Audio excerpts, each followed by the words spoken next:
Hey guys, this is Preeti. Welcome back to my channel. दोस्तों, आज हम बात करने वाले हैं 2019 रिलीज्ड एक मिस्ट्री हॉरर थ्रिलर के बारे में जिसका नाम है नो फिल्टर। कहानी की शुरुआत होती है एक कियारा नाम के लड़की के साथ जो अपने मॉर्निंग रूटीन को कुछ ज़्यादा ही सीरियसली लेती है। सुबह पूरे 4 घंटे तक एक ही रिचुअल को फॉलो करती रहती है, वो जो है मेकअप करना, अपने स्किन को फ्लॉलेस दिखाना और ढेर सारे फोटोज क्लिक करना। एक्चुअली उसके लिए सबसे इम्पॉर्टेंट है सोशल मीडिया पर उसके फोटोज़ को कितने लाइक्स मिले, कितने लोगों ने उसे फॉलो किया और कितनों ने उसकी तारीफ करी। यही सब पूरा दिन हर जगह अपने फ़ोन पर बस यही करती रहती है। ऑन द अदर हैंड उसकी बहन मार्सी कंप्लीटली ऑपोजिट है, उसकी मोस्ट ओबीडियंट, डिसिप्लिन्ड और जिसे मेकअप एंड सेल्फी से नफरत है। हर तरह के सोशल मीडिया से दूर रहती है वो। उसका फोकस है तो बस अपने पढ़ाई और फैमिली बिजनेस जूको पर, जो एक रेस्टोरेंट है और जिसे उसकी ग्रैंड माँ और पापा मिलकर चला रहे हैं। हर दिन स्कूल के बाद वहीं पर ड्यूटी रहती है इनकी। मर्सी तो जितना हो सके सिंसियरली अपना काम करती है, मगर कियारा वहां भी फोन लेकर बिजी रहती है, जिसके कारण डांट भी पड़ती है उसे बहुत ज्यादा। लेकिन वो अपना हैबिट चेंज नहीं करती। कैसे करेगी? ऑब्सेस्ड जो है। एक दिन उस रेस्टोरेंट में एक लड़का आता है ब्रोक नाम से, और मर्सी के उसके प्रति बर्ताव से हम समझ पाते हैं वो उसे लाइक करती है। मगर ब्रोक का अटेंशन उससे ज्यादा उसके बहन पर था। इसे देखकर उसे थोड़ा सा खराब लगता है। ऊपर से वो दोनों को चैट करते हुए भी देखती है वो, लेकिन कुछ कहती नहीं। वो लोग फ्रेंड्स है, मतलब कॉमन फ्रेंड्स है, तो बातचीत तो होती रहती है। इधर उसी दिन शाम को उनके पिता मर्सी को बुलाकर उनके वेबसाइट पर कुछ फेक रिव्यूज दिखाते हैं। उनका शक था ये उनके किसी राइवल ग्रुप का काम है जो उनके रेस्टोरेंट के रेपुटेशन को बर्बाद करना चाहता है। वो मर्सी से कहते हैं ये रिव्यूज डिलीट करने के लिए, लेकिन being a take genius mercy कुछ और भी करना चाहती थी। इन लोगों का आईपी एड्रेस ट्रैक करके वहां कुछ वायरस भेजना चाहती थी जिससे उनका सिस्टम हैंग कर जाए, किसी को पता भी नहीं चलेगा और वो लोग अपना बदला भी ले पाएंगे। It will be fun. मगर उसके पिता राजी नहीं होते, उन्हें तो बस रिव्यूज ही डिलीट करना था। दूसरी तरफ इस सब से बेखबर कियारा एक बहुत ही सीरियस रिसर्च कर रही थी, कैसे बेटर सेल्फीज क्लिक किया जाए। एक्चुअली वो कितना ही क्यों ना कोशिश कर ले, उसके फोटोज बाकियों की तरह बिल्कुल भी नहीं होते। पता नहीं क्या फिल्टर्स यूज करते हैं सभी। अपने इन्वेस्टिगेशन के दौरान फ्लॉ फेडर नाम के एक ऐप पर उसकी नजर पड़ती है जिसका टैगलाइन भी बहुत इंटरेस्टिंग था, takes the best of you. App free था और पिक्चर क्वालिटी भी बहुत बढ़िया लग रहा था, इसीलिए कियारा झट से ऐप को डाउनलोड कर लेती है और सारे अलाउंसेस भी डाल देती है। बिना कुछ सोचे समझे टर्म्स एंड कंडीशंस को भी एक्सेप्ट कर लेती है। मर्सी उसे एक बार टोकती भी है कि ऐसे फ्री ऐप्स रिलायबल नहीं होते, फुल ऑफ स्पैम्स होते हैं और साइन इन करने से पहले उसे एक बार कंडीशंस पढ़ लेनी चाहिए। मगर कियारा नहीं सुनती। कैमरा ऑन करती है और रैंडम फोटोज क्लिक करने लग जाती है।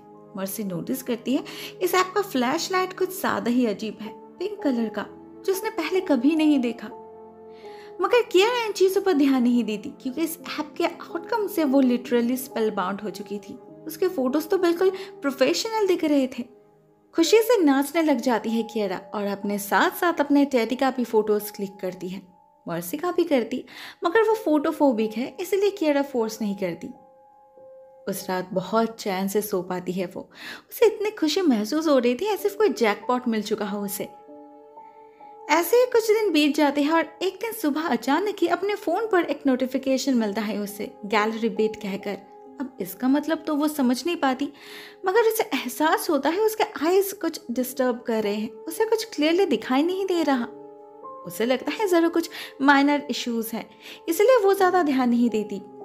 उस दिन उनका स्कूल नहीं था, इसलिए डायरेक्टली रेस्टोरेंट ही जाना था उन्हें। लेकिन वहां जाने पर एक और अजीब सिचुएशन का सामना करना पड़ता है उसे।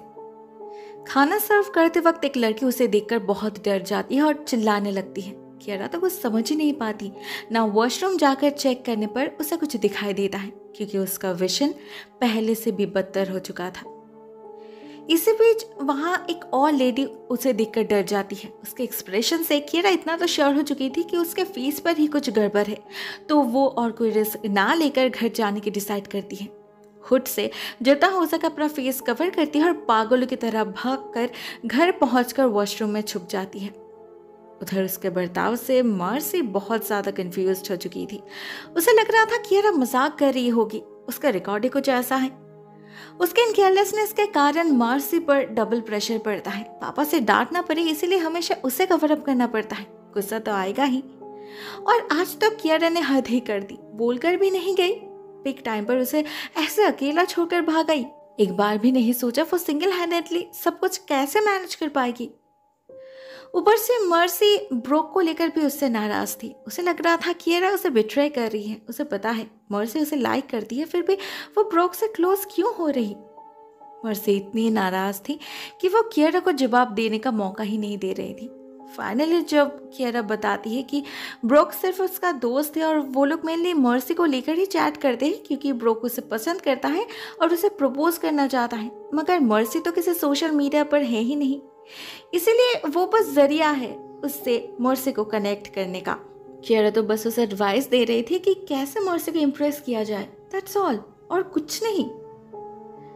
फाइनली सारी बातें सुनकर शांत होती है मर्सी और तभी उसकी नजर पड़ती है कियारा के टेडी पर, जिसका फेस बिल्कुल ही ब्लैंक हो चुका था। मर्सी बस कियारा को बताने ही जा रही थी कि कियारा उसके सामने आकर अपना हुड हटाती है और जिसे देखकर मर्सी का भी वही हाल होता है जो बाकियों का हुआ था। डर से कांप उठती है वो, क्योंकि कियारा के फेस की जगह जो दिखाई दे रहा था वो बस एक ब्लैंक कैनवस था, बिल्कुल स्टेडी की तरह। ना आईज थे, ना नोज था, ना कुछ और, कोई भी फेशियल फीचर विजिबल नहीं था। बेचारी को देखकर मर्सी समझ जाती है आखिर वो क्यों इतना घबराई हुई थी। मगर अभी सवाल ये था, यह आखिर हुआ कैसे? कहीं उस अजीब से फ्लैश के कारण तो नहीं? मर्सी जल्दी से लैपटॉप लेकर बैठ जाती है और उस ऐप के रिव्यू सर्च करती है और तब उसे जो पता चलता है वो काफी शॉकिंग था।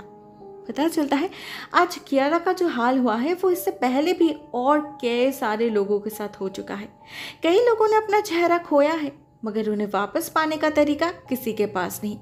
सभी का बस एक ही कमेंट है, डिलीट इट। मगर वो कोई सोल्यूशन तो नहीं हो सकता ना। मर्सी उस ऐप का ओरिजिनल लोकेशन पता करने की कोशिश करती है जिसके लिए उसे फोन की जरूरत थी, मगर कियारा को याद ही नहीं आ रहा था उसने फोन कहाँ रखा। तभी उन्हें नीचे से अपने भाई की आवाज सुनाई देती है जो दादी को बुला रहा था फोटो क्लिक करने। अब उसके पास तो फोन है नहीं, वो हमेशा कियारा के फोन से ही फोटोज लेता है, मतलब अभी भी वो कियारा का फोन ही यूज कर रहा है। इससे तो उनका चेहरा भी गायब हो जाएगा ना।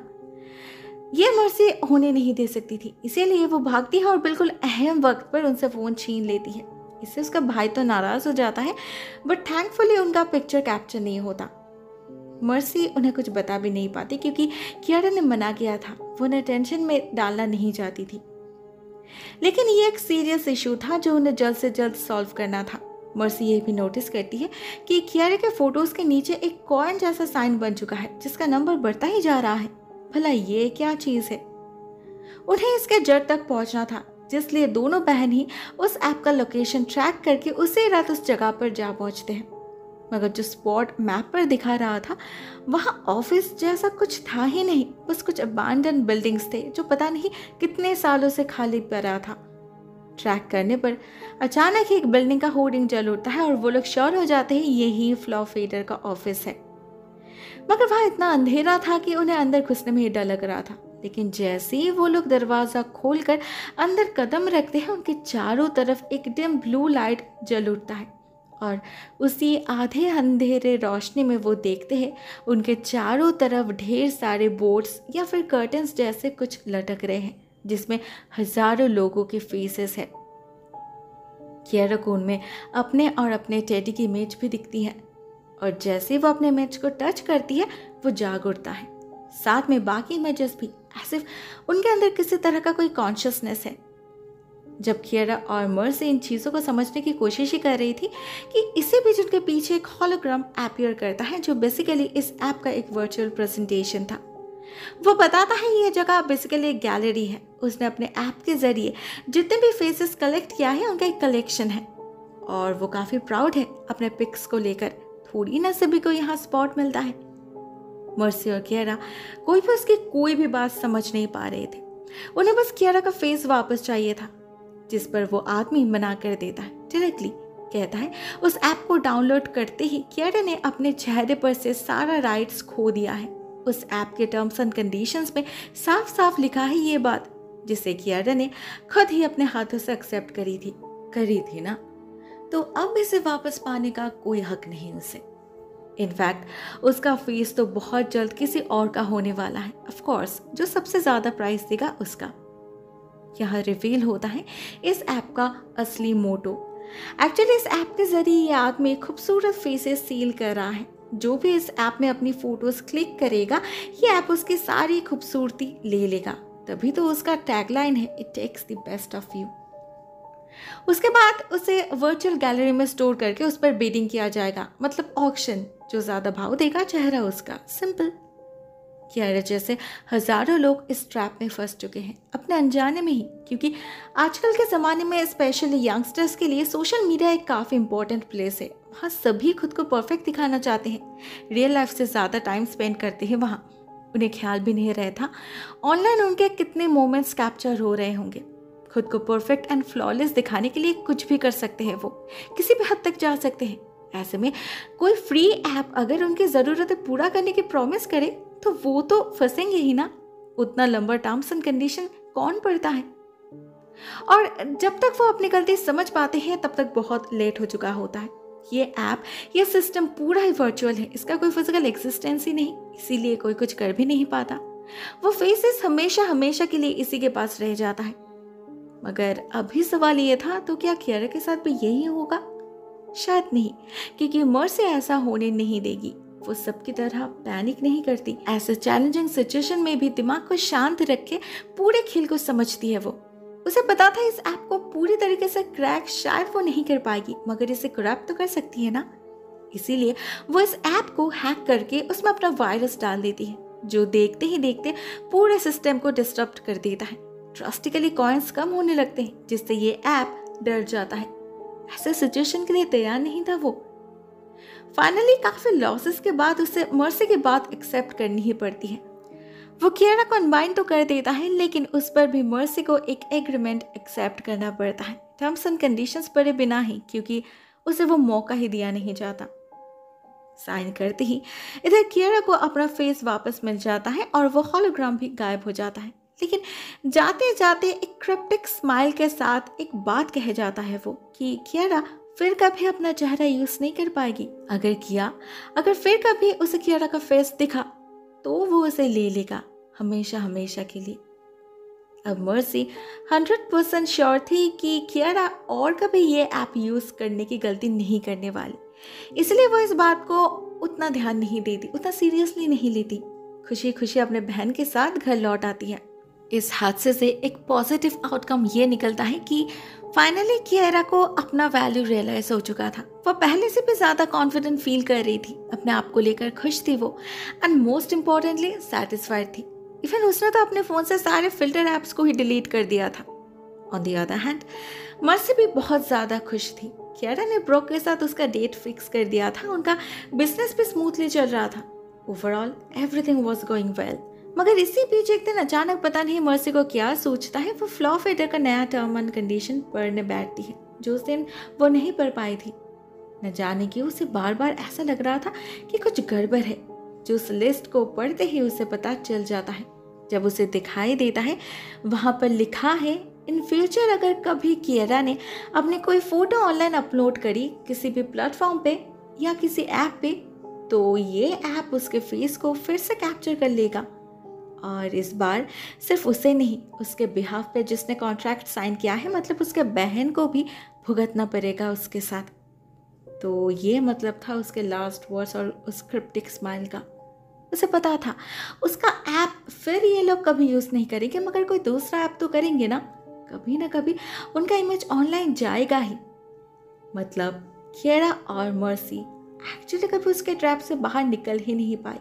वो लोग अभी भी फंसे हुए ही हैं और शायद पूरी जिंदगी फंसे ही रहेंगे। इस बात को रियलाइज करते ही मर्सी उसी वक्त भागती है अपने बहन को इस बारे में वार्न करने, एंड टू हर हॉरर उसी वक्त उनके पिता एक साथ एक सेल्फी क्लिक करते हैं अचानक ही। मर्सी को मौका ही नहीं मिलता कुछ कहने का। तो क्या अब उनके साथ फिर से वही सब कुछ होने वाला है? God knows. दोस्तों ये कहानी यहीं पर एंड हो जाती है। ऑब्वियसली ये एक फैंटेसी है, नाइटमेयर की तरह, रियलिटी से दूर दूर तक इसका कोई नाता नहीं। मगर इस छोटी सी कहानी में रिसेंट सोशल मीडिया एडिक्शन को लेकर एक वार्निंग जरूर है। We can't deny, private life जब पब्लिक होता है सेफ्टी तो हैम्पर होती है, इसीलिए कुछ चीज़ें लिमिट में रखना ही बेहतर है ना। दोस्तों आज के लिए बस इतना ही। Thank you so much for watching this video. बहुत जल्द मिलते हैं किसी और नए वीडियो के साथ, तब तक के लिए टेक केयर, टाटा।